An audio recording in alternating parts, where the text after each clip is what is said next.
اهلا بيكم في اول حلقات مين بيقول الحق. انا عزام. مريم حسن.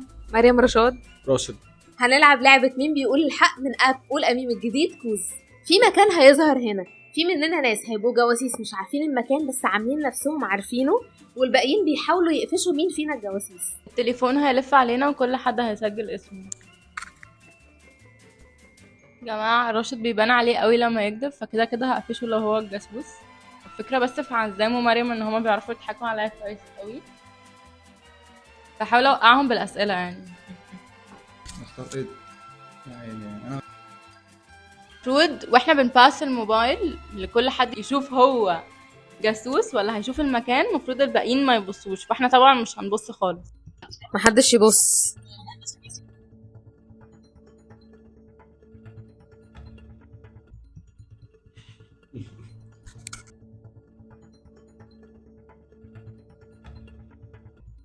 معانا 5 دقايق، كل حد فينا هيسأل سؤال للباقيين عشان يحاول يوقعهم. انا هسأل مريم حسن، رحتي هناك قبل كده؟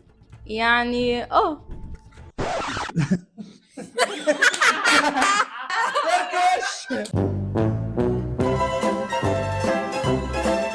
اعتقد ما بتطرحش دي.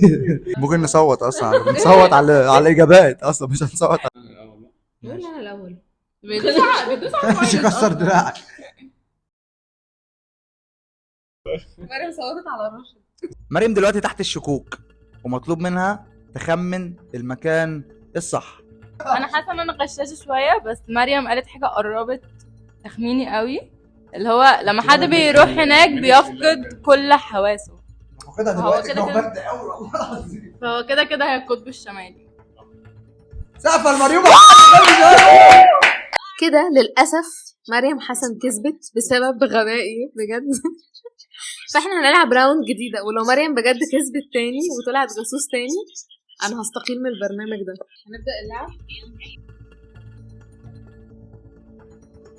هسأل عزام، المكان ده بيتصرف فيه فلوس كتير؟ الدنيا غلت قوي يا مان. لو بتشتغل هناك ايه اكتر حاجة بتحبها في المكان؟ لو بشتغل في اي مكان عامة، اكتر حاجة هحبها في المكان هو الناس اللي فيه، وان انا بحقق شغفي وان انا بقبض. ايه نوع الخطوره يا راشد اللي في المكان ده؟ الخطورة دي بتبقى على حسب الشخص، قلبه عامل ازاي. هو ليه غمض؟ هو اي كلام. الخطوره تكمن في الرجل. ايه الهبل ده؟ ما هو بتسالك سؤال. واه يا عم دي اجابتي، المكان ده دي فيه اجابتي، دي اجابتي. دي اجابتي. يلا نصور. ستوب يا ابني. انا صوتت على مريم رشاد. ماشي. بتصوت يا لراشد؟ جدعان هو انا في بجد؟ ما انت جاوبتي اجابه متكلفه بصراحه. انا فوت على مريم رشاد. مريم رشاد. هتفوتي على نفسك. بصي هتفوتي على نفسك عشان نسيت. هزود عليك يا مريم. اهو انا كنت بقول الحق، لسه في جواسيس ما بينكم مفاجأة مش كده؟ بص عشان بس ما تقعديش تعملي لي كده يلا وكده. نعمل وكيل، انا كده طلعت بره الدور. القطة انتخبت. طب عامه مش بهزر، انا مش عارف. لا هو كده راشد. قالوا كملوا لعبة. هتسأل مين بس الاول؟ هسألك انت.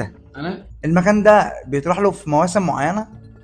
هو عامة اليومين دول بقيت اكتشف ان مفيش مكان يطرح له في مواسم معينة. يعني دلوقتي الساحل شغال وفي صحابي موجودين في الساحل دلوقتي. يا عم مشاكل الشخصيه دي حلها بعيد عننا. السؤال هنا العزام، معلش. معلش. المكان ده بيتقدم لك فيه اكل؟ لا انا حاسس إن عادي، يعني هو مش بيتقدم لي اكل هناك، بس يعني لو في علاقه كويسه ممكن يعني مش بيتقدم لي اكل هناك. اسأل مريم حسن ايه اللبس اللي بيطرح بيه المكان ده؟ بصي ده اسئله بقى ايه؟ مفيش أسئلة دريس بتهميش. كود معين، يعني مفيش يونيفورم معين او حتى دريس كود. يعني ممكن تروح بأي حاجة انت عايز تلبسها.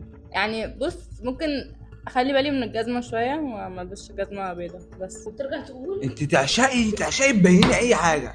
المهم ما بلبسش جزمه بيضه. يلا نفوت يا عم، يلا نفوت. بيقولوا لي المره الجايه اول حرف من المكان. انا هفوت على راشد. وانا هفوت على راشد. هتفوت على مين؟ على نفسك اكيد. مريم حسن. الجاسوس اتكشف. يا لهوي. ماشي. المكان ده هل هو جزارة ام محل عطارة ام اسانسير ام مصنع لانشون؟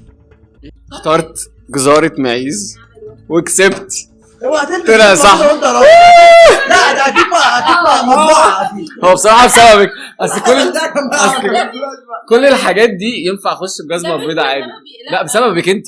مش بسببي. هو بيقول لك صحابي وقصص وبيتوه وانت.